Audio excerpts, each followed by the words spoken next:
First Sergeant Kep here with Company D, 2nd United States Sharpshooters, and today we're talking about laundry.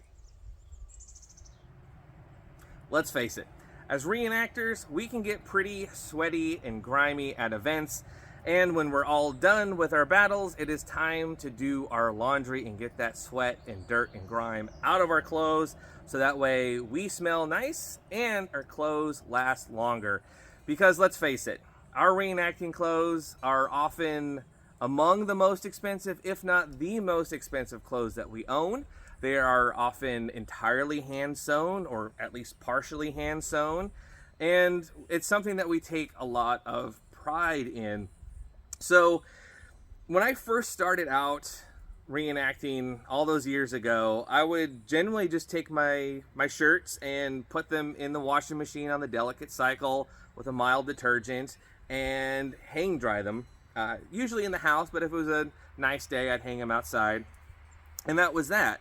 But as I got into like more wool shirts, more hand sewn shirts, I just noticed that the modern washing machine was just a little too harsh on the fabric, and so then I went pretty much just strictly hand washing my clothes. I started in the sink, and then as we had more and more to wash, we went to the bathtub, because you can do a nice big load in the bathtub. But we're not filming in the bathroom today because it's hard to film and it's not particularly cinematic, so we're outside in a wash basin.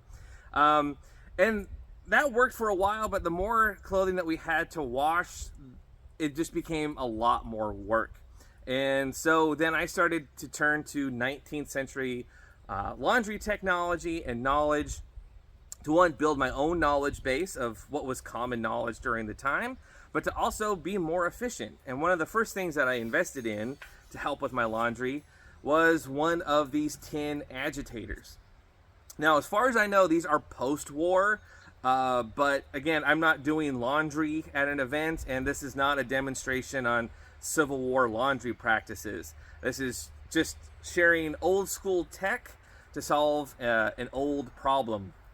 And you can find these at just about any antique store. The prices vary wildly. I don't think they're worth all that much money. I paid about $20 for this one. You just want to make sure that it's not ruined with rust, that it's still in good usable shape. And what this agitator does is it sucks the soapy water back and forth through the fibers. And so when I'd come home from an event, I filled the tub with cool or room temperature water and some laundry detergent, usually like Wool Light or something, and I just let it soak, because soaking for the wear that I put on my clothes does most of the work. And then I would just come back every once in a while and give it a nice solid agitation. Then I would drain the soapy dirty water, fill it up with clean water, let it soak a little bit more, agitate it to get the soap out of the fabric, and then I would drain that and rinse again and wring my clothes out really well and hang them out to dry. But that's not the only way to go about doing your laundry. This solves like 99% of my laundry needs, but this may not be readily available, or maybe where you're at, people are charging ridiculous prices for these antiques. But one way you can go about washing your clothing in a efficient and historically minded way is with a good old-fashioned washboard. Now, this one is an antique. Pretty sure it's 20th century. It's got a nice glass washboard. I got this at an antique store for maybe $20 or $25. But they actually still make these today. You can find them online, and some agricultural supply stores actually carry them in the store. So depending on where you're at, you might be able to go and pick one up. These work really well. It's a good way to get a little bit of exercise, and all you got to do is make sure you wet your board. You know, so this is a glass one. They made tin ones, and before the tin ones, they had wooden ones. And then you'll need some washing soap of some sort. This is Fell's Naphtha, because this is what my grandma swore by when she was doing laundry in the 20s and 30s. Charge my washboard a little bit. It has a nice little holder for your soap. And generally, if I'm going to use a washboard, I'm just going to focus on my high wear areas, you know, like the collar gets nice and sweaty. So I'll scrub that really well. And you can see how good these things are at sudsing up, really cleaning the fabric. But you can wash your entire garments with just a washboard.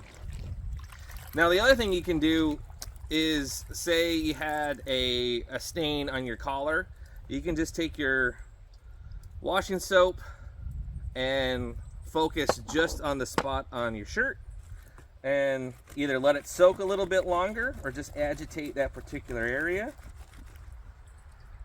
and you are good to go. So these are two wonderful methods to wash and care for your Civil War reproduction clothing. Now, of course, always make sure to test your detergents and your washing practices.